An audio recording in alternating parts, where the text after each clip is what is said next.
Hello, and welcome to Shining Light on Shadows, a candid conversation about mental health.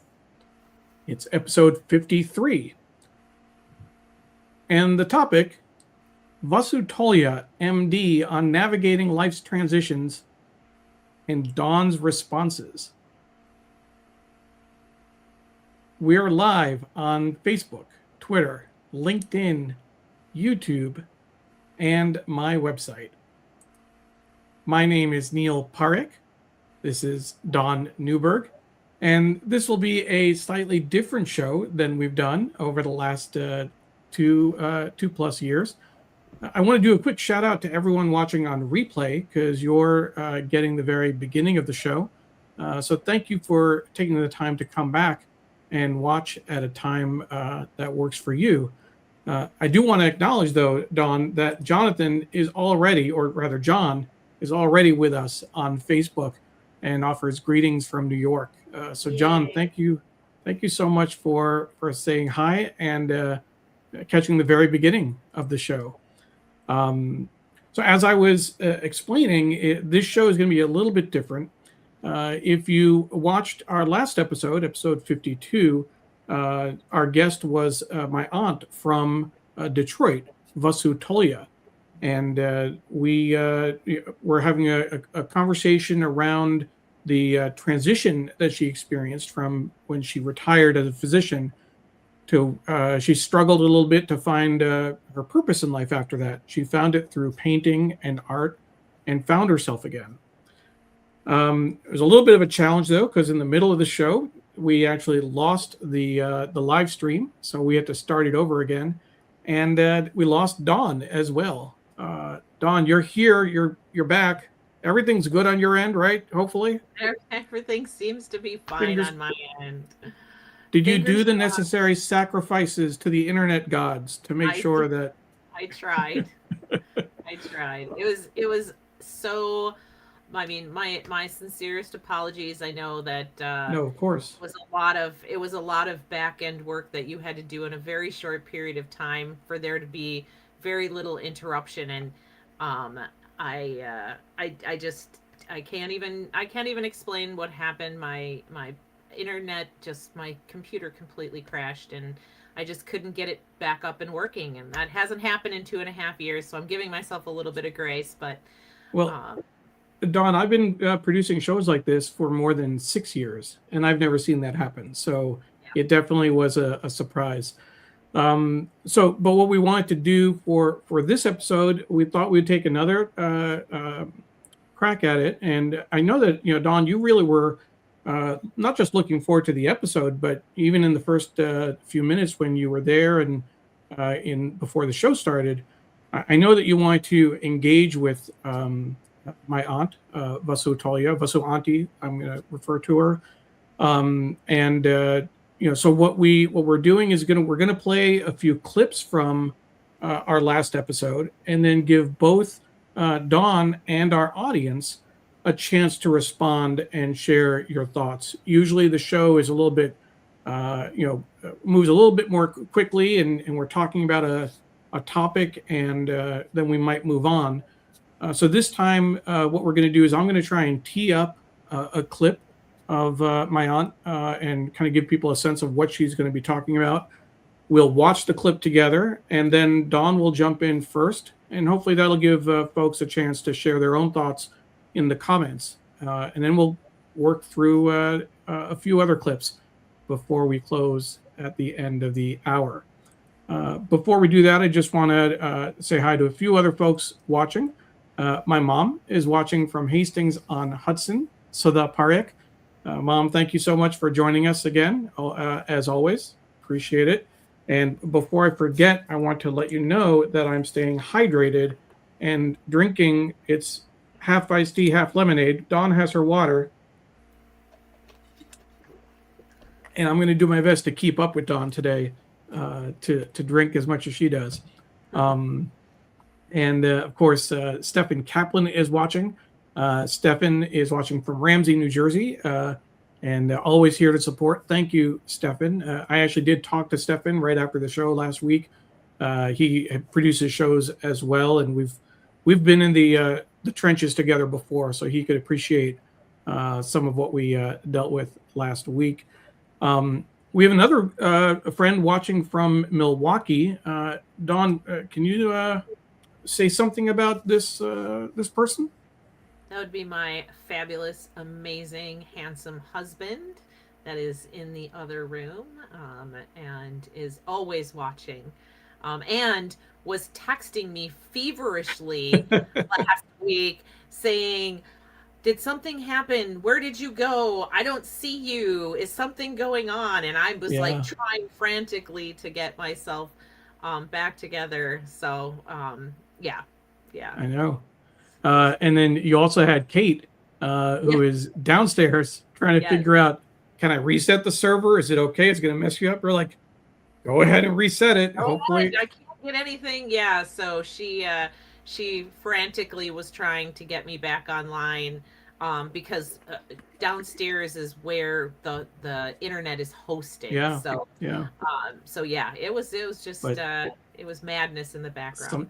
sometimes you deal with that. My mom did leave a comment saying that she's watched almost all of our episodes, and this has never happened before. And we also do a show on Sundays, so hopefully it won't happen again. Before we start, I do want to acknowledge Digimentors. That's the social media and digital firm that Srinivasan started several years ago with his friend Andrew Lee. Digimentors gives pro bono production support for us to do this show, the resources it takes to live stream it. So I always want to express our appreciation for that. And of course, Stefan is a colleague of mine at Digimentors. So let's go ahead and jump into this, differently formatted show. Again, we'll be showing clips, inviting you to comment, the audience to comment. We'll have Dawn comment as well. So the first clip we have was from the opening. I was asking Vasulati about what life was like as she approached the end of her medical career and approaching that transition. She had built her life around a demanding career as a physician, teacher, mentor, and she really kind of talked about what happened after, as she puts it, things went quiet all of a sudden. So let's go ahead and watch Vasu Tolia talk about that transition, and then we'll invite Dawn and the audience to comment.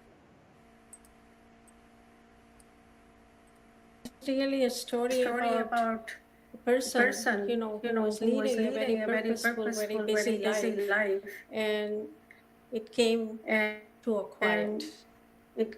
So when you have been in that kind of a situation, you are always purposeful. And when the purpose is gone, you are not usually prepared to deal with it unless you have planned a transition. And I had not planned a transition like that. So for me, it became a little difficult because I'm not the kind of person who can just while away time watching TV or just reading books. Although, don't get me wrong, I love reading books and I love to be literary. But most of the times I had written research papers and things like that. So this silence was kind of and fortunately I had a lot of support with my husband and my children. And even though they were so I still felt untethered, like I felt purposeless. So I had to find something to handle that feeling so that I could bring purpose back in my life. And it was not an easy step. At times I felt empty. At times I felt listless. And then I slowly decided to start doing activities that might make me feel myself again. So that was Vasu Tolia from our last episode. which was 2 weeks ago. I do want to ask a quick technical question, Dawn. Did it echo for you, or was it just for me? Because I have another tab open somewhere. It did echo a bit. Did echo. Okay, so we'll see if we can avoid that for the next clip. But you were able to hear Vasu's answer to that question again, talking about that transition. What thoughts did you have on that? Well, as some of you who watch this show on a regular basis know, I was unemployed for a long period of time. So a lot of what she was saying really resonated with me, because I did not plan on transitioning out of the job that I had. And I had a struggle finding a new job. And I know that in the prep, when we had talked to her previously, we had talked about how creativity comes in many different lenses and many different ways. That it isn't just about painting or drawing or art in that form. And there were a lot of different ways that I had to try to fill my time when I was out of work. And some of that came in different forms of creativity for me. So one of the things that I did was I started my own consulting business. And that may not seem like a piece of creativity, or, but for me it is, because it's my, like, the way that my brain works is very, like, in a very logical, structured way. And to be able to, like, help other nonprofits sort of manage their way around around, like, situations that they weren't capable of doing by themselves was a way of creativity for me. Jim and I got really into doing puzzles. Like, we did so many puzzles, and it was a really, like, it was almost an art form, piecing together these puzzles for us. And we learned a lot about each other and how well we work together in those situations. So I think that in a lot of ways, as I was listening to her, I was remembering that period of time and the ways in which I was filling the emptiness that I was feeling at that time. I'm sure. I'm going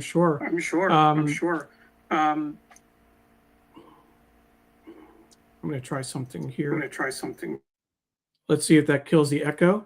And I think it has. So Dawn, I think we're going to have to mute your, I muted your microphone, and that kills the echo, at least on my end.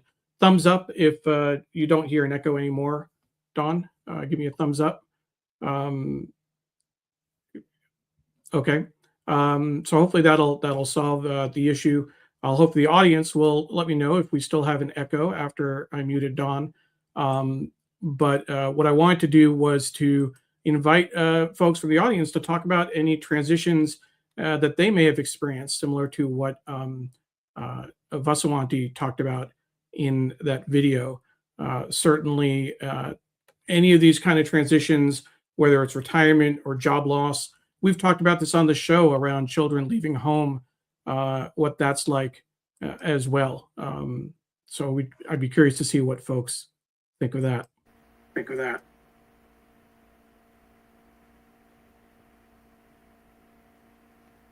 So Dawn, I unmuted your mic. Okay. I don't know why we're getting the echo on your side. So I have no idea. Yeah. You might need to maybe if you can mute your mic when you're not talking, and then go back and forth. That way you can jump in as needed. So again, thank you everyone for your patience as we deal with that. Paula Kiger is watching from Tallahassee, Florida. So Paula, thank you for joining us. And we're, as folks who may have joined us late, we're taking a look at clips of our last episode with Vasu Tolia, and giving Dawn a chance to respond to them. So we will keep going, and I think if we keep Dawn's microphone muted through the clip, we should be okay. So let's go ahead and look at the second clip that that we have for Dr. Tolia. This the transition wasn't necessarily overnight, wasn't quick, if you will. It definitely took time. It's something that she had to work at and figure out how to make painting her new purpose, her new passion. She tried several other activities, but none of them really took. And she actually spent a lot of time, practicing the art and the painting and learning about it before she really could make it her own. So let's go ahead and hear Vasu Tolia talking about how long it took for her to get comfortable with art. And hard edges and soft edges and all that, and Neil, like anything in life, I'm continuously still learning, because at first I tried the techniques and then I could adapt the ideas that I had. So, and it's an ongoing journey. Like, um, education and teaching has always been part of my life, and I'm still continuing to learn. And now I have conversations with Canvas, and I have conversations with communities when they come to my shows and things like that. So it's become a lot more fulfilling, but it took a good 2 to 3 years. But it took about a year or so before I started to feel the effects of art on me. So no matter what kind of art one practices, you just have to be persistent. It's not like you're going to feel calm at the first drawing you make, and don't expect your first drawing to become a masterpiece. It took. So don't expect your first drawing to be a masterpiece. That's how she closed that segment. Dawn, what thoughts did you have on that? Yeah, I mean, I have always loved writing. That's always been very cathartic for me. And when I moved out of my house and I cleaned it up to get it ready to sell, I ran across a filing cabinet, and in that filing cabinet were some iterations of my book that I had started way, way, way back when.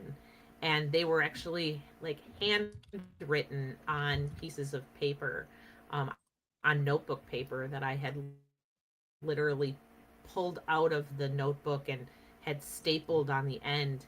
And I was sitting there and I was kind of reading some of it, and I was shocked at the difference between what I thought I was doing when I was writing originally and where I got to with my book. So similarly, it took a little time. I know that writing is something that's very important to you, and it definitely it's something where if you want to have some expertise at it, or some at least familiarity, you have to put in the time and the effort. I'm curious, and a question for the audience: have you ever stopped doing something because you were not immediately good at it? Or conversely, are there examples when you kept at it and you were able to eventually overcome kind of an initial challenge? I know that for me, we can talk, and we talked about this, I think, on the show last week, definitely in the prep. I assumed that I did not have any kind of artistic inclinations. I draw stick figures if I work really hard at them. But both Dawn and Vasuanti helped me see that there are any number of activities that I do. Photography is one, but producing live stream shows is another. And it certainly is an example of something where I had to learn it. I had to practice and teach myself And Stefan was there at the very beginning when we first started using StreamYard. So was my good friend Steve Taylor, Rose Horowitz as well, other colleagues from Digimentors. Some of those early days, we were experimenting with like these test live shows to see what would happen if we hit this button or if we add this graphic, etc. And if I'm honest, some of the early shows I produced are a little cringeworthy. I mean, I see them and I'm like, oh, the framing and the lighting and the angle on the camera. But it's definitely something. If you stick to it, you can certainly work it out. So that's some thoughts in terms of what it's like to really have to learn a new skill or an avocation. So it's something that helps. We'll go ahead and work through. My mom, at least, it says that it's coming through clearly for her, so that's good. We do rely on the audience to let us know if you're seeing problems with the transmission or the audio. We may not see it in the studio. Sometimes we do, but if we don't, we will rely on you to help us out. So thank you for that. The next clip that we're going to look at is going to focus on creativity and healing. And it really addresses the question of how does art connect with healing and becoming whole again. It really moves from, we spent a lot of time talking about Vasuanti's personal experience and her story, but we kind of moved into this broader question of how creative activity could support mental health and emotional well-being. And it doesn't have to be, painting, as we were talking about earlier. In my case, photography and live streaming. But she also discusses gardening, knitting, ceramics, and other things like that. So let's go ahead and watch the clip of Vasuanti talking about how does art connect with healing and becoming whole again. And what happens is that when you are focusing on something and taking your mind off whatever else is hovering in your subconscious or in the back of your mind, the more senses you use, like, when you do art, you are using your hands and eyes and things like that. If you're dancing, you are using your motor function. Usually people dance to music, so you're listening to sound, plus there is a rhythm and all that. So all this, the more senses you involve, the more focused you get. And when you get focused like that, your forebrain, which is the front part of your head, releases the happy neurotransmitters like dopamine, and they calm you down and make you feel more focused and take the negative thoughts out of your mind. So those are, some of the very subtle and the proven benefits of art or any kind of creativity. Like I said, that gardening is an art, or crocheting or knitting or whatever somebody fancies that gives them pleasure is their form of art. So there are so many other benefits, but I want to absolutely emphasize that these are benefits that are subjective. um, I have seen people with problems to whom art may not appeal at all. So it's not the same for everybody. But when it does help you and you persist at it, then you will find that you're working in a more positive frame of mind and taking some of that stress out of your mind. So Dawn, what did you think of that, the idea of art connecting with healing?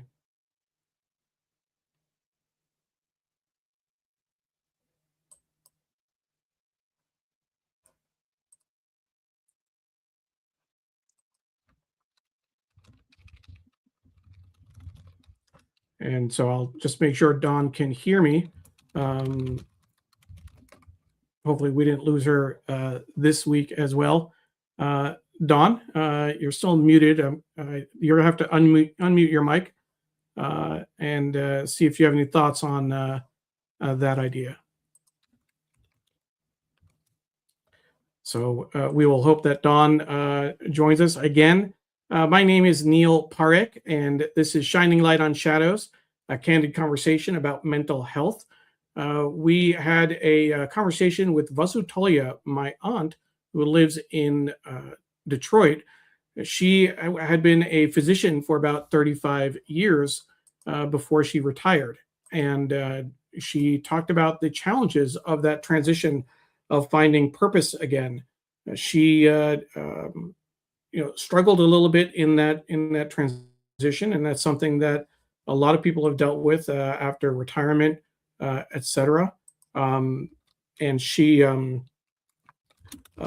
worked on finding purpose through painting and art, and she was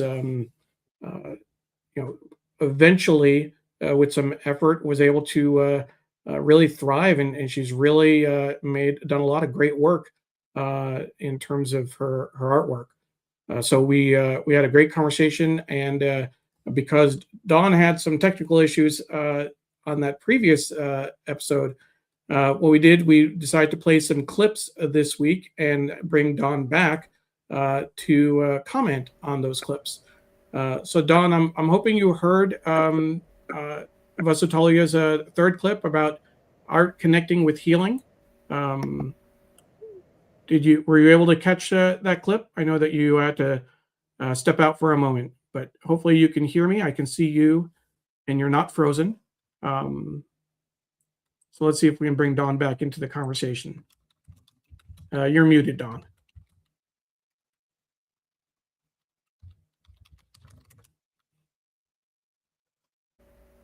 Can you hear me now? There we go.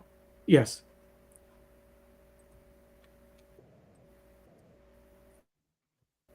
So yes, I did hear. So go ahead. What she said, and again, I have no idea what on. Yeah, my thoughts on healing through art.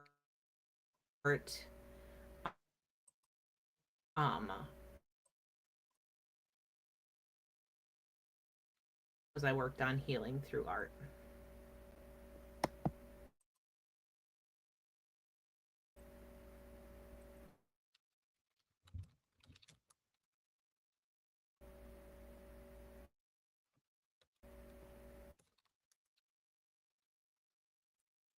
You got it, Dawn.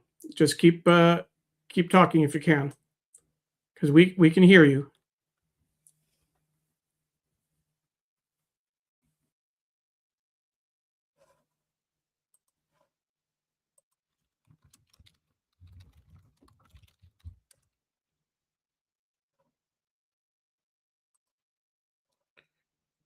We're obviously having some difficulties with Dawn's audio.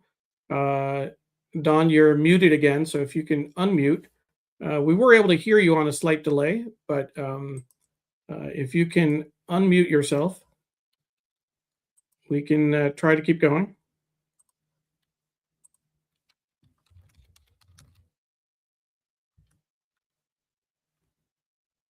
I was just saying that it was very cathartic for me. It was a very when I was writing my book, and throughout that time, I had many different iterations of what that meant to me. Sometimes it was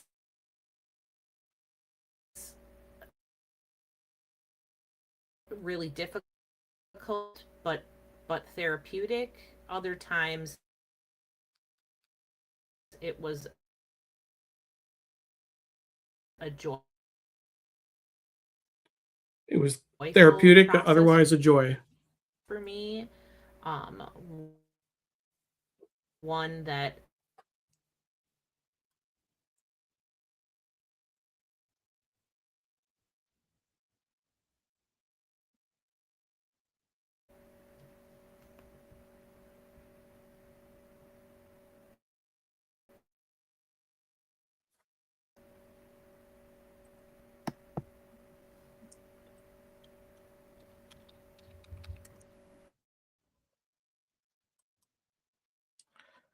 So we're experiencing similar issues to last time. And unfortunately, Dawn's video on her end has gone black. So she's not able to see or comment on the clips that we have from Dr. Tolia. So I do want to check for folks who are watching, give me a quick comment. Obviously, you would have had trouble hearing Dawn's audio, which I understand. But at least from the folks who said hi earlier, I know that Jim and Kate, if they're still able to connect in Milwaukee, where Dawn lives, that would be good. But for the others, Stefan, if Paula, if you're still watching, if John is there. John actually had a comment that I missed earlier, so I'll pop that on the screen. Because I've always freelanced, I never really transitioned as much as I reduced the number of assignments I took on from one a day to one at a time. So that was a slower transition. John, thank you for sharing that. I know that you shared that earlier in the episode. But just wanted to check for the folks who are there, who is still with us watching live. We have John is still here. Thank you. Just want to check in if my mom or the Stefan, Jim, anyone else who's still with us, please let me know. Just give me a quick shout out. And my mom is saying that, yeah, we're having another major incident with the internet, that we haven't had these kind of issues before, but we will work through them as best we can. So if folks are here, really what I want to know, and I see that Kaveri Madhavan checked in on Instagram. So thank you, Kaveri. Because the judgment call that I want to make is that if folks watched the last, the second half of the show last week, and if that's the group that's still here, then that's great. And thank you for watching. If you have specific comments you want to share, I'll certainly pull them on. If we have new people who are watching who missed that last episode with Vasu Tolia, then I will play the rest of the clips and we can review them together, even though Dawn is not here. If on the other hand, if people have already watched the episode and you are coming here to hear Dawn, then I just want to honor that. We'll give Dawn one more chance to see if we can make it work. Dawn, I'm adding her to the screen. Dawn, we see your video. I don't know if you can hear me. If you can unmute your mic, let me know if it's working. And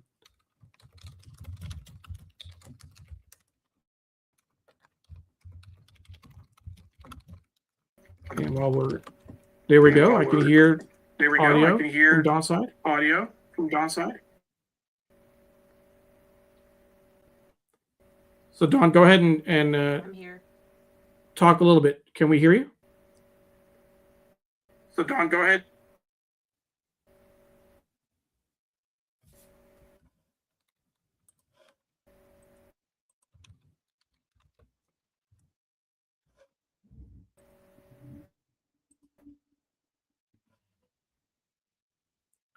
Dawn? Yeah, I can't hear anything you're saying, Neil. Okay. So I'm and I know Kate is having trouble as well. So I think that we'll just call this a show. I'm going to use the rule that my soccer coach taught me long ago when I was in JV soccer.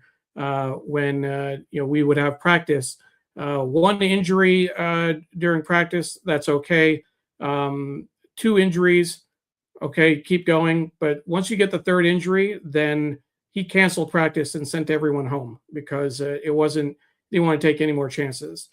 So we'll go ahead and bring this episode to a close, and we will work on the technical issues and come back strong. Our next episode is going to be August 13th. Allison DeCamp will be joining us. We'll be talking about compassion before cleanup, mental health, clutter, and shame. Allison is a decluttering and ADHD coach. I know her from the ADHD group that I'm a part of. And I'm looking forward to not only hearing her thoughts about the intersection between mental health and decluttering, but I'll also be sharing some of my own thoughts. It's something that I've certainly been challenged with and struggle with quite a bit. So we're looking forward to that conversation on August 13th. We hope you can join us then. Thank you very much for all of your support and everyone who has watched the show over the last 2.5 years. And we will continue these conversations, raising important issues and making sure that we do everything we can to lower the stigma around mental health. Thank you. Good night.